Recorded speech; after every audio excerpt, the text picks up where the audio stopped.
Та бүхэндээ өдрийн мэндийг хүргье. Миний хөдөлтөг сувгийг үргэлж дэмжиж, хөдөлмөрийг маань үнэлж, донешн хийсэн бүх сонсогчдоо баярлалаа гэдгээ хэлье. Монголд болсон хэрэгүүдээс ярьж өгөөч гэсэн хүсэлтүүд ирсэн болохоор энэ удаад та бүхэндээ Монголд болсон нэгэн харамсалтай хэргийг хүргэхээр боллоо. Тэртех 70-аад оны үед хөнгөн үндэсний техник мэргэжлийн сургуульд төгссөн хэсэг оюутнууд Улаанбаатар хотын мах консервийн үйлдвэрт ангаараа эвлэлийн эвлэгээлд өвөрлөн очиж ажиллав. Тэдэн дунд Баянхонгор аймгаас ирсэн гэдэг хөлөв даруу охин байдаг гэжээ. Хүн төрүүлж ам нээхгүй л бол тэр болгон ярьж хөөрөөд байдаггүй дугай даруухан охин байдаг байсан бөгөөд ажилдаач гайгүй хүндч дэргүй томоотой өсгөөжээ. Манайхны элдгээр бол байгаа байхгүй мэддэггүй л явдаг байсан юм байна. Тэр үед оюутан сурагчдын дунд ч гэсэн ажилтан залуучуудын дунд ч гэсэн шепийн холбоо байгуулж хоорондоо уралдаан тэмцээн үдирчлэг уулзалт зохиодог байсан л да. Тийм болохоор дөнгөж төгссөн залуучууд тэдний баригадынхан тээврийн баазын нэг баригадтай шип болж хоорондоо байс хийгээд үдирчлэг уулзалт зохиогоод найзалж танилцаж нөхөрлж эхэлсэн байна. Ингэснээр одоо тэдний дундаас хэд хэдэн хосцууд төрсний нэг нь охин бөгөөд үе тэнгийнхээ ядмаа гэдэг залуутай үерхэж найзалж явсаар удалгүй гэр бүл болсон байна. Оюулаа өдөөнийх болохоор айлын хашаанд гэр барьж тусдаа гарснаар удалгүй анхны хүүхэд нь ч мэндэлсэн. Бие биедээ хайр сэтгэлтэй өр хүүхэдтэй сайхан амьдарч байсан ч гэсэн шин залуу гэр бүлүүдийн адилаар дутагдах гачигдах зүйл их байдаг байсан ч гэсэн хоёулаа болон бүтээн л гэж амьдардаг гэж. Тэр үед ямар жирэмслэлтээс хамгаалах эмч гэж байсан биш, үр хөндүүлнэ гэдэг зүйлч бараг байсан биш. Жирэмсэн болсон л бол гаргахаас өөр аргагүй. Тийм л цаг үе байсан. Эхнэр нь ч жил өнжихгүй шахам жирэмсэлж тэр тоолонгороо хүүхдэд төрүүлсээр нэг л мэтгэд 5 хүүхэдтэй болчихсон би. 5 дахь хүүхдэд төрүүлээд удаачгүй байхад бас л жирэмсэн болчихсон учраас хоёулаа одоо яах ч аргагүй дахиад л нөгөө хүүхдэд төрүүлэхээр ялцсан юм байна. Нөхөр нь ч гэсэн тээврийн жолооч хүн чинь тэгэл хөдөөнд орон нутг руу байс хийгээд тээвэр хийхээр явна. Өвс тижэл, гурил будаа, барилгын материал гээд хаана л юу л хэрэгтэй вэ? Тэр бүхнийг л одоо тээврийн жолооч нар тээвэрлэж хүргэдэг байсан. Одоогийн шиг засмал зам байхгүй болохоор дандаа шорон замаар явдаг учраас зун, шаварц суун, өвлөн, цасанд суун, төөрн, бодлон, машин тэрэг нэвдэрнэ гэд юу ис тохиолдох вүлээ. Жолооч нарын зарим нэгэнд сүхэтэй ч хүү, замбраа цадиггүй ч хүү, хотод нэг авгаатай хөдөөний хүүхэнтэй болчихсон байдаг нь нууц урш. Учир нь одоо хөдөөгөр маш олон хоногор явдаг учраас. Нутаг орноосоо гарч аав ээж ах дүүгээсээ холдож үзээгүй хөдөөгийн нялх балчир охин түүхнүүдийг ар шархан чихэр бурмаар хуурч өвөртөө оруулах явдалч тэр үед бишгүй байсан гэдэг. Тэр нь бараг хэвийн үзэгдэл болчихсон мэт байдаг гэж. Аргачлгүй байх л да тэр үед манай нийгэмд эцгийн эрх ёс давамгаалчихсан хэвээрээ хуучны феодлын бурангуй ёс хөдөөд бол бараг л арилаагүй байсан юм шүү дээ. Тиймээс охид хүүхнүүдийн хүчнэлээч гэсэн бараг гэмт хэрэгт тооцогдохгүй өнгөрсөн миний хүнд. Хэрвээ цагдаа сэргийлэхэд мэдэгдвэл хөөхий нөгөө хохирсон эмэгтэй хүний л нэр хүнд нь унаж байгаа нутаг орондоо багтахгүй гэмтэн болдог байсан цаг. Тийм болохоор тэр жигээр нь дарж нуугаад л өнгөрдөг байж. Нөхөр нь байс хийгээд л эвэртээ яваад өгнө. Гэртээ ирээд 7 хоноггүй шахамл буцаад явдаг байж. Сүүлдээ гэрэн ч юм уу, аян замын буудлан ч юм уу үү мэд гэж боддогдохоор байсан гинэ. Олон ялх нойтон хүүхэдтэй болохоор хөөхий эхнэр нь гэртээ оруулж ганцаараа, гадаа гарсан ч ганцаараа, баяр наадам болсон ч гээл нөгөө л хідэн хүүхэдтэйгээ тулгаа тойрсоор өнгөрөөдөг байж. Үеийн залуусын адил үзүүр киноч үзэхгүй, гадуур гарах зав байдгүй. Байс хийгээл нэг мэтгэдэл жирэмсэн болчихдог болохоор одоогийнхоор бол стресс, депресс болоод хэцүү л байдаг байсан юм байна. Сэтгэл санаа тогтворгүй тэр үед нь тэдний урд гудамжинд байдаг бас нэг тээврийн жолооч нөхөртэй хүүхэн тэднийхээс эндүү уух гэж орж ирсэн гинэ. Тэгээ хоорондоо юм хум ярилцах зураа ээгээс танаа нөхөр завхнаас ирээгүй л байна уу гэж асуусан юм байна. Тэгээ харин тиймээ уг нь цөөхөн л хонох байсан. Тэгтэл яваад одоо сар гараг ирсэнгүү намайг төрхөөс өмнө амжиж ирэх нүггүй юу гэхэд цаатах нь за арайчтай яаж цаатлаач гэсэн эхнэрээ төрхөөс өмнө ирэх байрлгүй дээ гэв. Үгүй 5 хүүхдийнхээ 2-ын л төрөхөд ойрхон байж шүл ус зөөж өгсөн. Түүнээс бусд нь бол дандаа л хөдөө яваад эзгүй байсан штэ. Үйлдвэрт хамт ажилдаг хамт олон хажуу хөрш улсууд тусалдаг байсан болохоор л болдог байлаа гэж ярихт нь нөгөө хүсгөө. Танаа нөхрийг завханд 18-9-тэй нэг хүүхэнтэй учир ургуулчаад ирэхгүй байгаа гэж баазын жолооч нар сэм ярилцаад байгаа гэсэн шүү. Чи мэдээтэй л байгаарай. Юмыг яаж мэдхөө. Ирчүүд чинь цаагаараа юу ч хийж авч мэдэх болс гих мэтчлэн ярьсан юм байна л да. Тэрнээс хойш бүсгүй нөхрийнхөө ааш аяг байгаа байдлыг бодоод хахад санаагийн дагаатч тэр нэрэл цаанаа хүнтэй болчихсон байж мэдх юм шиг санагдаад байсан. Охиныг нь түрүүд хэдэн сар олж итэл нэг захиа түүнд ирсэн байна. Захиаг нь уншсан чинь би ядмаатай хайр сэтгэлтэй болоод 2 жил болж байна. Манай нутаг усныхан ч бидний явдлыг аль хэдийн мэдчихсэн болохоор нэг нэр 2 хооч болж үлдэхийг хүсэхгүй байна. Удахгүй хүүхэд маань төрөх гэж байгаа болохоор намрын сүүлч сараар бид хоёр нэг дороо орно гэд ярилцчихсан байгаа. Тиймээс чи өөртөө сэтгэлгүй хүнтэй эхнэр нөхөр гэж хууртаж байхаар эртхэн амьдралаа бодож бидэнд зай тавь гихчлэн бичсэн байж. Үүнийг уншсан бүсгүй сэтгэл санаа нь ямарч эвгүүцэн учраас нөхрийгөө хөдөөнөөс хэрэгтэн нөгөө захиаг нь үзүүлж үний эсхийг нь лавлснаас болж тэдний хооронд одоо урд хожид болоогүй. Хэрүүл уруул болж нөхөр нь ч гэсэн бурууга хүлээгээгүй гарахгүй уурандаа эхнэртэй гар урч бөө юм болжээ. Тэгээд тэр шин нөхөр нь ууралсандаа хар цагаан дуугүй болоод хашаандаа тавьсан машина асаагаад хөдөлсөн юм байна. Өдөө явахдаа бэлддэг юм умаач бэлдүүлсэнгүү, жандаантаа хувц сунраач авсангүй, ганц 2 хоноод ирэх болов гэж бодлоо ирсэнгүү. Урд хашааных нь уцтай айлаар дамжуулж хил дуулах болов гэсэн чинь бас л таагч. Тэгээ хамт ажилдаг жолооч нараас нь сонсоход зам аваад завхан руу явсан гэж дуулдаг. Гэтэл тэр орой 9 сартай охин нь гинтхэн халуурч халууны юм өгөөдч намдахгүй байсан учраас түргэний эмч дуудсан байна. Хаталт өгөөд ухаан орохгүй байсаар тэр шөндөө эмнэлэгт очоод нас орсон. Цахилгаан менингит гэдэг аюулт өвчнөр өхөл охиноо алдаад эр нөхрийгөө томилтоос нь дуудуулсан ч ирэхгүй байсаар ганцаараа шахам хөдөлүүлсэн гинэ. Охиных нь ажил явдал зориулж баазаас нь тэрэг гаргаж бас мөнгө хандив өгсөний хүчинд л арай гэж ажил явдлыг дуусгасан байна. Түүнээс хойш бүсгүй дугаа дээрээ улам дуугаа олж үлдсэн 5 хүүхэдтэй ч хоол унд хийж өгөхгүй шахам сэтгэл санаагаар унж 12 хүрчээсэн том охин доотлынхаа дүүтэй нийлж хамжаад дүүнрээ асардаг байсан гинэ.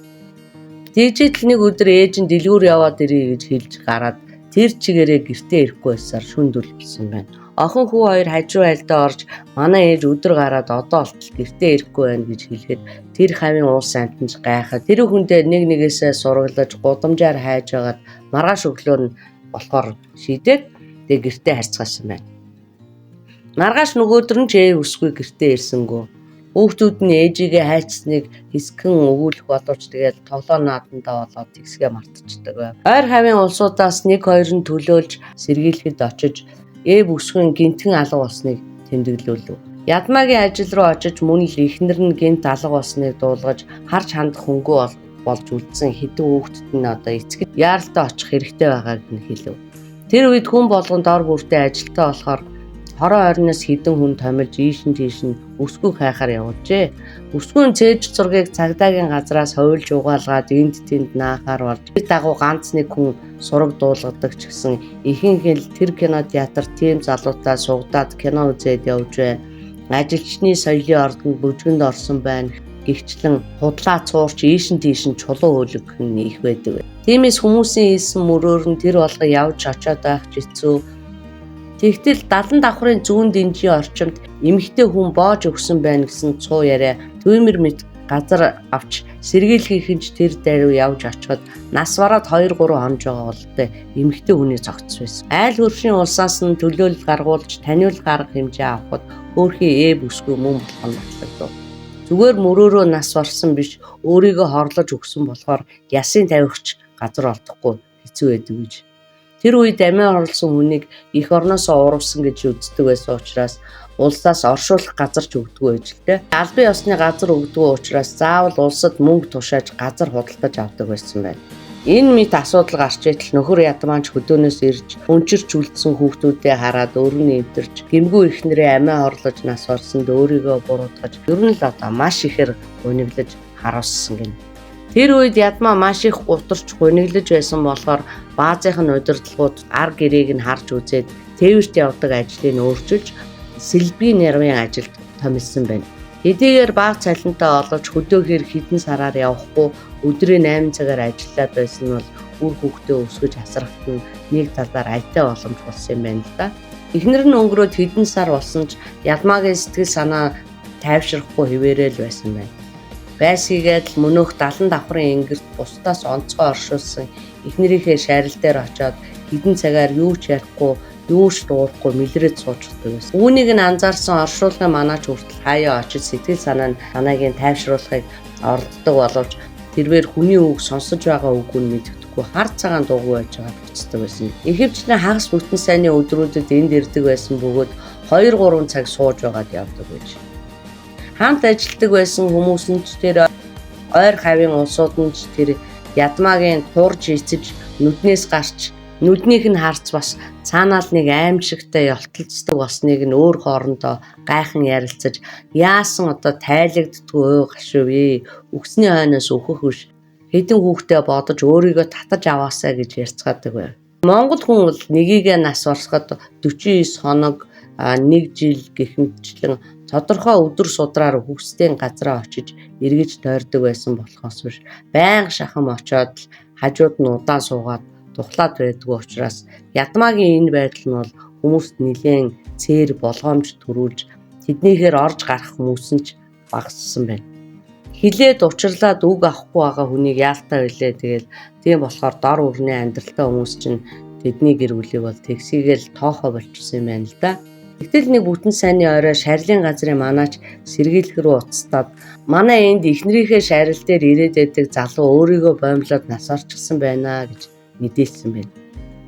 Ингээд одоо ээжчгүй аавчгүй үлдсэн 5 хүүхдийг улсын асрамжинд авсан. Хожим энэ айлын том охин сургуулаа төгсөж хүнтэй суусан хойно дүүнэрээ өөр дээрээ авч сургууль сурахын сурч зах зээлийн үед арилжаа 8 хийж одоо бол нэлээд боломжийн сайхан амьдралтай хижээл насныхан байдаг гэсэн. Гэхдээ тэдний энэ ч бол аав ээжийнхээ тухай бүтэн дурсах эрхгүй амьдрсан гэдэг. Социализмын үед амиа хорлсон хүний нэрээр үр хүүхэд нь овголдгүй байсан учраас асрамжийн газар очиход нь амиа хорлсон эцгээр нь овглохыг зөвшөөрөөгүй юм байна. Тэгээд тэд нарыг бүгдийг нь олдох гэдэг овгоор овгуулж байгаад 1989 онд их чинь хүнтэй сууж тусдаа гараад дүүнрээ асрамжаас үрчлээ авч өсгсөн байдаг.